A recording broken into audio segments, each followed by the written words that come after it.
Manhattan Island is in the clutches of the A.I.M organization, and the only person who can save the day is Steve Rogers and his newly assembled team of invaders. What'll happen next? Well, let's hop into the pages of Captain America Sentinel of Liberty issue number 9 and find out together, shall we? So then, as we join the book, we actually see some news reports about the early days of the A.I.M attack on Manhattan. It seemed that the likes of Mayor Luke Cage tried to do everything in their power to defend the city, but alas, it was all too much. After all, this isn't your regular old advanced idea mechanics we're dealing with this time. This is an A.I.M group that's actively been empowered by the Outer Circle as part of their much bigger Century game. Captain America and his team of allies make good on their name right away, making landfall in the city and invading, as it were. This is also the first real official story of this brand new team in the field, and the writing team chooses to do something rather interesting, mainly split them all up into groups of 2 and see how they bounce off each other. And I must say, the character dynamics are pretty good. In fact, they get really tested as the team goes off on their own little mini missions to try and bring down the A.I.M war machine. There's Cap and Peggy, who of course know each other's moves pretty well after decades of fighting side by side with one another. Peggy also goes out of her way to try and make Steve open up about the betrayal of Bucky from a few issues back. Steve of course swears up and down that he's fine and that he doesn't need to talk about it, but by the end of the issue, of course, he'll most certainly be forced to talk about it. Next up, we have Sharon Carter and her partner for this issue, the Golden Oldie Destroyer, who actually goes out of his way to talk about his own long-term love life with Brian Fallsworth, the original Union Jack, and why he eventually settled on the name Destroyer. It's good stuff. Perhaps the most interesting pairing of invaders, though, is actually Nick Fury Jr. and the newly good guy Redacted Robot, who is greatly questioning a lot about himself right now. Does he have political beliefs? Is he even really a robot? All very good questions. Nick Jr. and Redacted are actually sent to rescue Steve's civilian friends, one of which they actually need because of his computer hacking skills. This kid is able to riddle out that the main base of operation for A.I.M is none other than Madison Square Garden. The bulk of the invaders team, alongside their brand new freed civilian allies, are going to go there and try and meet them off at the pass. Meanwhile, Cap and Peggy continue their mission deep underground. It's here that Peggy actually ends up telling Steve a very rehearsed little speech about how Bucky isn't his child ward anymore. He's a grown man who made his own decisions. He tried to infiltrate the Outer Circle and tried to become a player in the Century game because he believed the world was so broken that this was the only way that any of it could be fixed, and perhaps if Steve wants to be a good supportive friend, he shouldn't be running after Bucky trying to save him. Maybe he should just wait to try and rebuild the world after it's broken. This is of course very important because this isn't really Peggy talking here, this is her relaying a message from Bucky himself, because as we've seen before, Peggy is actually a double agent for Bucky. It seems like the good guys are about to win the day. The A.I.M agents are on the run, and Cap and Peggy are about to uncover some deep dark secret inside this A.I.M testing facility. Unfortunately, just when it seems like victory is within reach, M.O.D.O.C, the mechanized organism designed only for control, decides to take the field. In fact, we discover that the M.O.D.O.C who currently serves the Outer Circle may actually exist as an alternate personality inside the other M.O.D.O.C, which would actually make a lot of sense in explaining why we haven't seen or heard of this new guy until right now. M.O.D.O.C 2 takes the field and goes about doing exactly what he did before, and that is messing with the minds of Captain America and his friends, stopping them from their mission. In fact, as the comic comes to a close, we learn a very grim secret, and that is M.O.D.O.C has messed with Cap and his friends' minds at least 4 other times before, meaning that they've tried to liberate Manhattan 4 times and they've failed each time. The big question is, will they actually remember this failure, or will they be forced to do it all again for a 5th time? And so that was Captain America Sentinel of Liberty issue number 9, everybody. Yet another solid issue in a very, very solid Captain America run. I've always had a real soft spot for the Invaders, and I love how we kind of get a team book within this solo book right now. The dynamics between all the different characters are fun, and I think they split up the exact right team members to play off one another. I also like the whole psychic threat posed by this brand new M.O.D.O.C. It's a problem that Cap and his friends just can't punch to make go away. If they want to win, they're going to have to be smart, they're going to have to be creative, they're going to have to figure out a workaround to a foe who is admittedly really damn intimidating and really damn effective for this type of story. There's also a lot of great complexity going on too with Bucky now. We know that he tried to infiltrate the Outer Circle and that he probably bit off more than he could chew. He simply can't just turn around and ask Steve for help now, and as such he has to actually work and talk through Peggy Peggy, which I think is a really interesting idea for a story. Also, you just know it's only a matter of time before Steve finds out that Peggy is a double agent and has essentially been speaking for villainous Bucky right now, and when he discovers that, he's gonna be kinda pissed. And I love a good sword of Damocles waiting for the other shoe to drop in my comic narrative too. Overall, I'd give this one another very positive 8 out of 10. If you're not reading this Cap run, you're really missing out.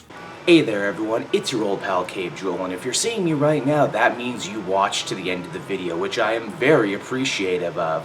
It really helps drive engagement and retention and all that other good YouTube stuff. So does liking and commenting. Wink wink. If you like my content too, you should check out my Patreon page. We just redid all the tiers, so there's a ton of great rewards. You can become a patron for as little as $1 a month, and well, it would just really help me out. It's never expected, but always appreciated. So until next time everyone, I've been Cape Joel, and I will see you next time. Bye-bye.